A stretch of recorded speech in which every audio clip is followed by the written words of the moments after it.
All right, welcome to the Pure 21 podcast. I'm your host, Suzanne Murray, and I'm super excited. Today we have dietitian Kayla Hansmann with us. Kayla, thank you for joining us. Thanks for having me here. Okay. I mean, we have been talking Pure 21 for months, me and you, and you've been in the mix, which we're so grateful for. But for our listeners that don't know you, will you please introduce yourself? Give us a little bit of the background. Yes, of course. So I'm local here to Cincinnati with you all, and I'm a registered dietitian working out in the community as well as doing some fitness, corporate outreach, lots of different things. But I've been well acquainted with Pure 21 for some time now. So it's been an awesome program to obviously meet and work with you guys all, and then also see the progress and see the success of everyone in the community doing this. So Okay, so how long have you been a dietitian? great question. I graduated with my master's in 2014. Okay. So however many years that is. One more. Yeah. 6. What do you love about it? I love the different opportunities to be able to work with people in food. I love food. I love recipes. And I love showing people that you can eat healthy and still make things taste delicious, nutritious. So just the capacity to work in so many different stages of life, meeting people where they're at. And, there's a lot of vulnerability that comes along with that. But being able to, be that, expert or just sometimes not even non-expert advice that can really make a difference. So awesome. Okay, well, let's get right into it. This is all about how when a goal becomes a habit, and they say with 21, that 21 days you can really develop a habit, which is what we hope for with our wellness challenge. Okay, so what's your advice that would set somebody up for success when they're starting out or even in the middle of it to just stay on track? Right. So from the get-go, reminding yourself and kind of making it just a guiding light that this is a lifestyle, and expecting that lifestyle to really, be there and, one night, 2 nights, couple days is, not the best way to jump into it. So knowing, yes, 21 days, this is laid out for me. I've got all the tools. But again, it's a lifestyle. So bringing that habit is going to really, require some motivation, require that, you're committed to it for those right reasons and whatever those reasons might be for you. So digging deep, know yourself and know what's going to get you to that finish line. So okay, I love it. And stay positive, right? Oh, yeah. Stay positive and stay, as much as you can find all the reasons in the world to complain, right? But I think every single day starting off with some gratitude and being able to tap into that and, again, deepening into that motivation and that, that positive mindset will change, every day for the better, I think, totally. Love it. Okay. What are some small changes that you can start making daily on your wellness journey? So I would say small, one step at a time. Right. So That's if you are someone that, really feels like look at the weak links in your chain, maybe every day around 2:30, that's when you kind of hit that energy slump and you're looking for something. Yeah. And, there's all the temptations in the office. Mm-hmm. So just focus on that one, time period and think, okay, maybe I'm getting tired at this time because I've been up since 5 a.m. Okay. Right. Yeah. Well, maybe going to bed a little bit sooner the night before will help give you a little bit more of that energy. Or even, having a little bit of your coffee later in the morning, something like that.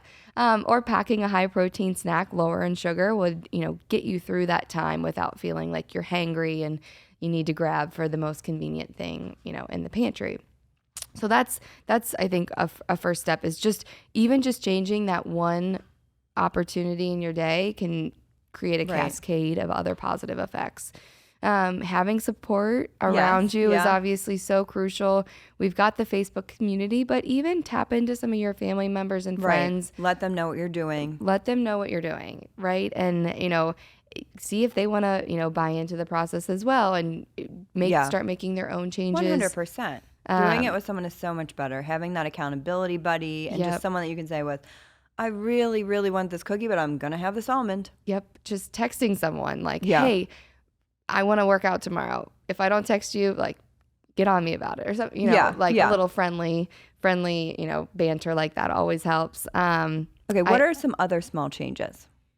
Being proud of yourself Okay. is, I think, we can all give ourselves a little bit more of that cheer and that pep and that motivation. So be proud of yourself for even making the decision to, embark on some change. So it's simple, but it's super effective. You know, Knowing that a lot of these changes are ones that you want to continue on after the process is over with. So being realistic about, what is going to be your new lifestyle and how that would look, and, really fully buying into it and making that commitment.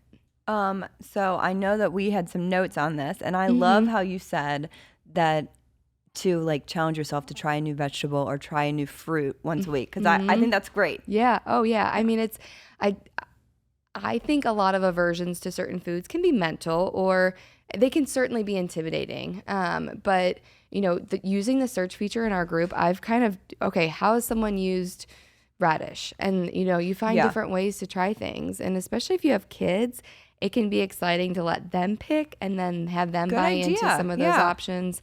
I like to go through the alphabet.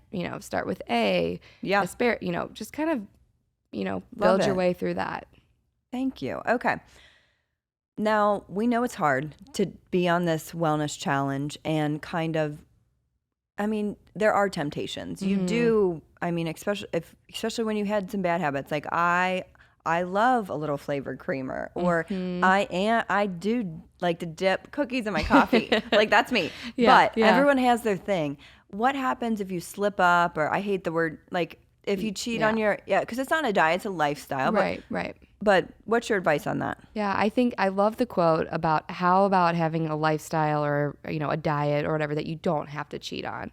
Right. And I think, being mindful that everything in moderation, including moderation, again, all of those quotes. You say moderation a lot. I love it. It's just, we have to enjoy life too. So like you said, cheating is just a term. There are, slip ups, they happen. And I think getting right back on the course, not letting that derail you or set off into the domino effect of what's one more or what's the next one, or just the whole box later. You're like, oh my gosh, if I had just stopped at one, I wouldn't be here. So just being mindful that that little slip up is definitely not the, the cascade it's okay. from there. We get back on. We got to get back on. I love it. Okay. Why is it important to eat every 3 to 4 hours? Like, because a lot of people, I have some friends even that are just like, well, I'm just going to eat lunch and that is how I'm going to stay slim and trim. Yeah. And I'm like, that is not right. You get sustainable either. Yeah. So essentially, I like to think of things like your hunger on a scale of 0 to 10. If you allow yourself to kind of get down to that 0 of, I'm so hungry, my blood sugar is definitely below normal levels. Yeah. Your hormones are all out of whack, and you're truly not really thinking sensibly at that point. And so it's hard to just enter a meal and truly be in control of your hunger. Got it. If you stay in that sweet spot, that 4 to 7 range where, yes, hunger is a normal physiological sensation. We should be able to feel that, lean into that. But if we get into that state where we just like have no control, you're feeling lightheaded or dizzy or low on energy, that's not where we want you to be, and we can't make rational decisions. So, that is a very good point. Yes. Yeah. Every couple of hours, we'll keep your blood sugar, we'll keep your insulin, the hormone that's in response to that, steady. And so we can kind of ride this like nice even road and not a roller coaster of those dips and valleys with our blood sugar. So love it. Very important. Okay. And I like how you did the 0 to 10. Yeah. Because that And how hungry are you? How hungry are you? Yeah. Could you make it out of the fire drill if you're on the 12th floor and yes, you have to walk down all the steps? Well, if you're a 0, you're going to need to be airlifted out. But same thing. If you're a 10, you might feel so full. You're like, oh my gosh, it's going to take me a while to get down there. Kind of think of that like fight or flight. Like, could I get up and quick sprint out of here if I needed to? Well, I'll sprint out of here right now. Okay. So one of the things about the 21-day challenge is we don't want people to like you don't want to stop your life and be like, I'm just doing this challenge, because then you're not going to enjoy it. Right. Like there are dinners on the books. There are things you want to go to with the kids. Yeah. What are some tips when you're eating out while on the challenge? Yeah, so like you said, don't deprive yourself. Don't stop your life, you know, just for this, 21 days. Because then it's not going to become a lifestyle, right? Right. If you can't learn to, navigate some of the eating out and the temptations and things like that. So, find ways to incorporate those foods that you like. We could all probably serve to eat in a little bit more. So maybe instead of eating out quite as much as before, you find healthier ways to make some of those same, foods that you would get out to eat. Research ahead of time, looking up restaurants and, looking up places that might lean into, using healthier cooking alternatives. Right. And just, luckily there's so many different menus online and you can see what everyone's doing. So, there should be, hopefully no excuse to not knowing what you're getting yourself into when you hop out for something like that. Okay. What about like, I've heard you say before, like small tips, like just don't even let them bring the bread to the table. Yeah. Like things like that. Kind of pick your enjoyments and pick what really means the most to you at that meal. If you're going to, for instance, one of my favorite Mexican restaurants around here is Nada. And their chips and salsa is something that like love. So good. Can't say no to. So, that might be like my big carbohydrate, kind of fried splurge for the meal. So when that comes out, set a couple chips or set a serving of chips on a separate plate so you're not eating from the big dish.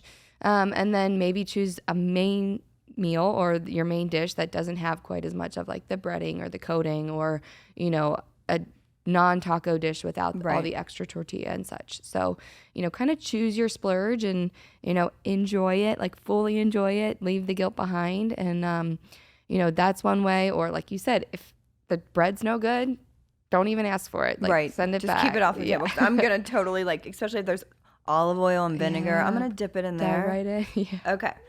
As we're closing this one up, let's talk about carbs. I mean, we are carb lover. America loves carbs. Yeah. I mean, we do. They're everywhere. They're pervasive. Okay, they're everywhere. Why does the Pure 21 Wellness Challenge kind of like cut out the carbs for the first 2 weeks? Can you explain kind of the science behind that? Yeah, so there is, first off, when we eat carbohydrates, there is a neurological hormonal response in our brain. We feel good. There's actually It's true. It's true. Yeah. And so I don't want anyone. It's not just me. Right. No. Okay. It's not just you. There is a, that feel good hormone that is kind of lit up in our brain. And a lot of times that's also associated with processed and fried foods. So the combination, the conjunction is definitely there. So when we're doing that repeatedly, we, obviously lean into and want to get that response. But over time, that can decrease the sensitivity of our insulin hormone. Got it. And then that just leads to overworking of that hormone. And we're kind of in this, pre-diabetic or even diabetic stage, in addition to metabolic syndrome and other host of disease and things like that. So when we, are constantly giving ourselves carbohydrates in proportions that we can't utilize in a given day, we're going to store that as fat in our body somewhere. So again, the compound effect of that really adds up. Okay, help me out. Good carbs versus bad carbs. Give me some good carbs, just a list. Yeah, good carbohydrates. So things like quinoa, whole grains, once we add that back in, whole grain breads, whole grain pastas, even things like oats. Oats are a fantastic source of carbohydrates as well as our starchy vegetables. So things like the butternut squash, sweet potato, corn, those are all the good carbohydrate.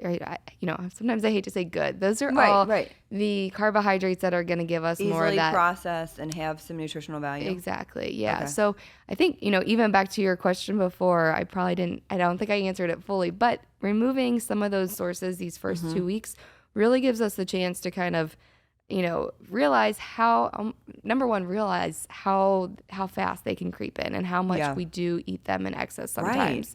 And two, kind of give our body that, like a little bit of that break, that pause, helps to rebuild our gut a little bit with some of the extras not sneaking in. And then when we reintroduce, we give ourselves that opportunity to be more choosy, to be more selective, and feel how, we do feel on them. I think what some individuals have said is that they actually have discovered maybe a slight gluten intolerance. Yeah. Or Right. maybe and you won't find that unless you take it out, right? And then add it back in. You won't realize. what's been going on. Yeah. So you're like, I've always kind of felt like this cramping or constipation or even diarrhea, and I didn't know what it was. Right. So it allows you to be a little bit, exploratory and scientific experiment with yourself, with your body. Okay. Last question before we wrap this up. This was awesome on the 21 Days Makes a Habit. For all of our listeners out there that are on the challenge right now, give us your motivation, your go do it right from you. Right. So I think, 21 days, it might seem daunting at the get-go, but, a month flies by and a minute so often. And so think about how you want to feel on that, 22nd, 23rd day. Right. Take yourself to that place and, maybe keep that as your guiding light from here. There are, so many of us that have gone through this, and we're cheering for you, whether or not you can hear us or not. We are patting you on the back. You will feel so much better after 21 days. So much better. And I mean, you'll notice how your clothes fitting, Oh, yeah. even like improvements in your skin. Like, it's crazy when you eat clean. Yeah. Like the improvements, like intrinsically, extrinsically, there's just there's no Thanks limit for finishing to my sentence. Yeah. Thank you. No, because I was searching. Yeah. Awesome. Okay, we appreciate this so much. Kayla, thank you for joining us, and I'm excited about the next podcast. Yeah, same.